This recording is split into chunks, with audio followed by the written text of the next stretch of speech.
What up, Gripsters and random YouTubers? Evan here for Grips.com with a very special video for you. This video is a full hand history review of my $33,000 score in the PokerStars Sunday Supersonic, my biggest online win ever. In this video, we're going to go through every single hand that I played in the tournament, and I'm going to show you how to use ICMIZER so you can fine-tune your short stack play, and how to use Flopzilla so you can find more profitable bluffing opportunities. I feel like I played really well in this tournament, but the learning process happens best after the fact when we go back to review our play. So with that said, let's get into the action to see if we can learn a thing or two from my plays, both good and bad. Let's get into the hands. So we start the tournament with 5K starting stack, 20-40 blinds, about 125 big blinds deep. This is a hyper turbo tournament though. The blinds go up every 6 minutes or so. So, you know, there isn't that much play. We won't be 100 big blinds deep for long. Tournament does start with antes in play, which encourages slightly looser play. And that's really all we need to know for the start of the tournament. So ace king with a raise and a call. I think that I most likely have the best hand, and I would be happy to get the pot heads up. So I'm gonna 3-bet here. I think a good size would be probably 3.5 to 4.5, the size of the open, because we are out of position and because there is a caller, so we don't want to give them too good odds. So I went 444, which is about right in the middle there, 3.5x, and both our opponents fold. Hand 2, 7-6 offsuit. If it had folded to us, we could have considered playing, but with it being raised ahead, this is an easy fold. On to the next hand. Queen 9 folded to us. This is a hand that definitely is worth an open on the button. On the button, we can definitely open the top 30% of hands. Here we go. We got our Grips hand ranking charts, and we see that with on the button here, we can definitely open the top 30% of hands, and some players would say you can open the top 50% of hands, especially with there being antes. So let's just see where Queen 9 offsuit fits in. On the ranking, we see it's here, 32.4% of hands. So if we're playing a tight strategy, it's slightly below what we should be opening, but if we're playing a loose strategy, you know, we can definitely fit it in. In fact, all the hands that are pink are the top 50%. That's how I sorted these charts. Top 2.5 are in blue, top 5 are in green, top 10 are in yellow, top 15 are in orange, top 25 are in red, top 50 are in pink, and the bottom 50 are in purple.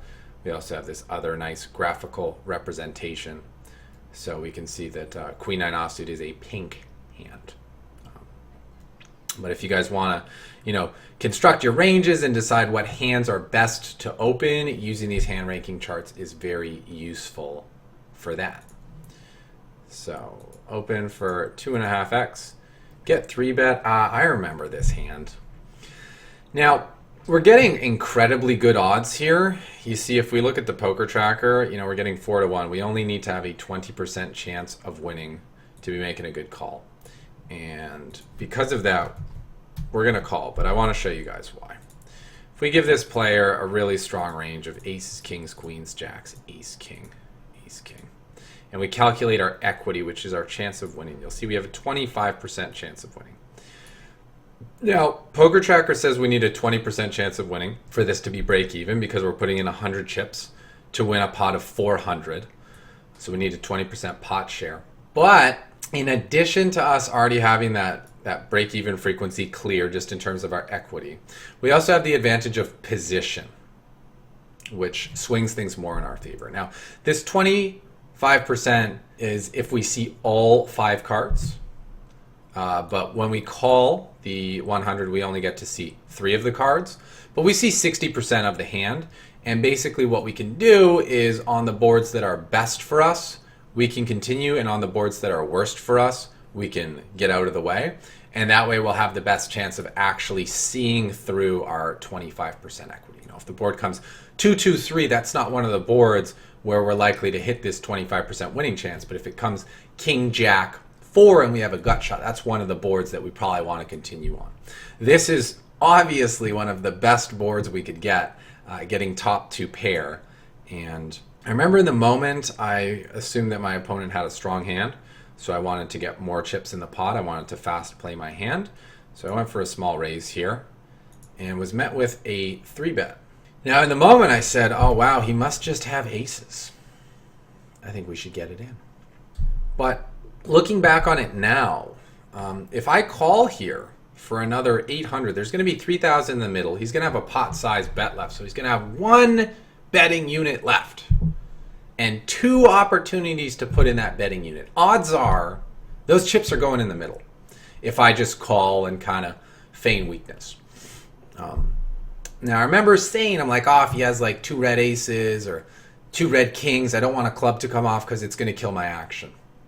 Well, truth is, if he already has so much of his stack in that he only has a pot-sized bet left, odds are that money's going in anyway. You know, if we had 10K behind or something, then a club might freeze him up. But because we're so shallow relative to the pot in this spot, I think that calling would be better and just giving him the rope so that if he is doing something strange with a huge bluff like a gut shot or something, I want to give him the chance to put the rest of the money in, because you can bet with a bluff, but you can't call with a bluff. So in the moment, I just assumed he had a big hand and went for it, and he did not have a big hand, or if he did, he made the hero fold and got away from it. I want to be asked, what's the minimum type of flop you would continue with? It really depends on what I think my opponent's range is. It depends on how deep the stacks are. It depends what kind of implied odds I have, and it depends what size he bets on the flop. So the smaller he bets, the less strong of a hand I need to continue. The bigger he bets, the more strong of a hand I need to continue. The narrower I'll be in my range. The same way we call pre-flop here, because we're getting such a good price, 4-1. If he potted it and we were getting 2-1, we probably wouldn't call with Queen 9 because we'd need 35%. We only have 25. So the same thing goes on the flop. If he pots it, we're going to need a hand that we think has about 33% chance of winning. But if he half pots it, we only need a hand that has about a 25% chance of winning. Hope that answers your question. Ace Jack, the next hand. Macwaj was a loose opener. I think we could go either way with this hand. In the moment I decided to flat with Ace Jack, I felt that I was ahead of Macwaj's opening range.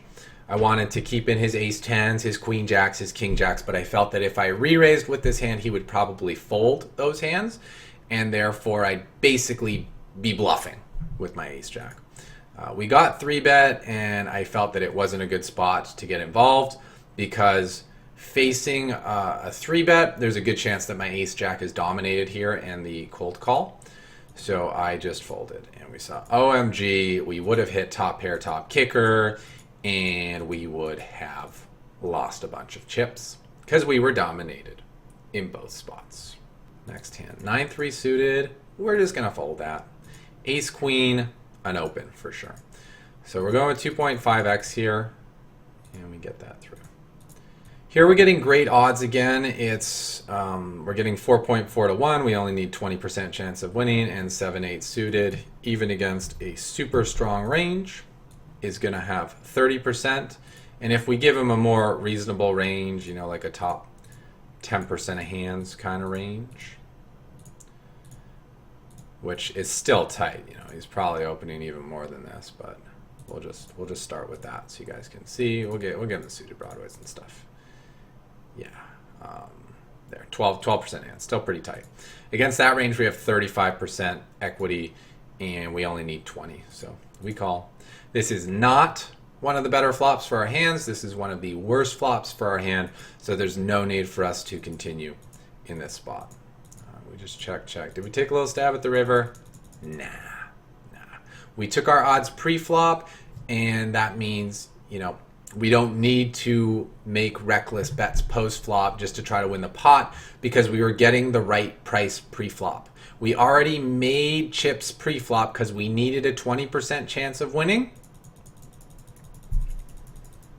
As we see here, we needed a 20% chance of winning, and we probably had about a 35% chance of winning. That's a 17% edge. We already made money with this decision, so we don't need to do anything else fancy. When you take good odds pre-flop to defend your blind, you don't need to get crazy post-flop. If you were getting the right price, you already made a good decision. You can play almost fit or fold after the flop, and you wouldn't be doing anything too wrong. So this guy all in. So we're facing a 12 big blind shove from the cutoff. I think it's probably a call, but let's see what the mathematics say. So we have a shove, and according to ICMIZER, this player should be shoving very wide.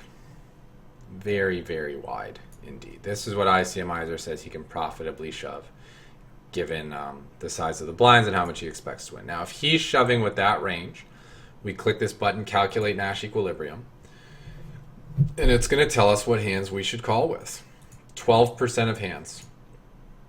And that 12% of hands includes ace jack, ace 10, ace 9. So we see that calling with ace jack offsuit here, we expect to pick up 240 chips on average, or 2 big blinds. Now, if we don't think he's shoving all these hands, which, you know, a lot of players probably aren't, we can just adjust his range by opening it up. Let's give him a pretty tight range. Take out all these suited connectors, these offsuit ones. Let's just go with this. I don't need to save that. So we've now adjusted his range, knocked down about 10%. Now we're going to click Calculate again, and we see 8.7% of hands we should call it. But ace jack is still profitable for a big blind. So even against a pretty tight shoving range, we can profitably call with ace jack. And so we do. And we're up against ace jack, and we chop the pot. Zosma asks, where are the hand charts available? They are available in the Gripst store, grips.com/store. They cost $1. There's a chart for 9 max and a chart for 6 max, because the hand rankings are slightly different for full ring play versus shorthanded play. All right, pocket tens, raise it up, take the blinds. One time. 10-4, buddy. Easy fold. All right, here we are getting great pot odds again. We only need an 18% chance of winning, and 7-4 suited is going to have that. Just, I really want to hammer this home, this concept of defending. People are opening the button like probably about 40%, right? Pretty wide. And against a button open of 40%, see you have 36% chance of winning. We only need 18. That's an edge we should defend. Not a favorable flop for our hand, so it's an easy check and fold. Again, no need to get carried away. The goal in poker is to make good decisions and take the odds when they're in your favor. When it comes to calling, you want to be getting the right odds. You want to have a better chance of winning than you need to. So your equity, your chances of winning should be higher than the pot odds you're getting. And same, when you're betting, you want to bet an amount where the amount of times you need to win, the break-even success rate, is lower than the amount of folds you expect to get. So here with King 3, I try to take a cheap flop. I put in 80 to play for 500. I get raised. I could still call, you know, I'm getting 4-1, but here I'm out of position. And I have a hand that's a lot tougher to play post-flop. You know, King 3 offsuit doesn't flop draws the same way 4-7 suited does. Even if it flops top pair, there's a good chance I'm dominated. This is just a really garbage hand, a really junky hand, so I just folded. I think I folded here. I think this is a lot of chips to shove, but I'm always curious because pairs generally do pretty well in all-in situations. So I'm going to run this one through ICMIZER real quick. I see what happened there. So we do raise this hand, but we didn't raise it for all in. Let's go no action. And let's just put big blind. So now we can calculate the Nash equilibrium. And we see that we could profitably shove pocket fives here. But it's kind of a high risk, low reward thing. You know, we're getting about a big blind. And I opted to just go for a smaller raise. And facing a shove here, we're getting incredible odds. We only need to win a quarter of the time. Even against a strong range, pocket fives has about a 40% chance.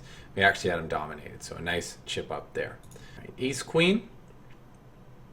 Go either way here, facing a 26 big blind, 27 big blind open. I think I like 3-betting and calling off here.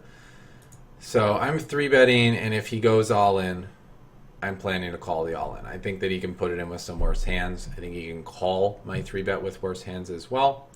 So I'm happy to make this move. 3-6 suited is a fold, 9-4 offsuit is a fold, 8-6 off is a fold. King Jack. This is probably, with the antes, it may be an open. This is probably about the worst hand that we would want to open if we open. We do go for it. We get 3-bet and just easy fold. If we look at the hands that he's 3-betting, King Jack is not going to be in very good shape. Most of the hands are going to have King Jack dominated. So we don't want to further invest there. Deuce tray, easy fold. 10-5 suited, easy fold. Another 10-5, easy fold. Ace King, this looks like a playable.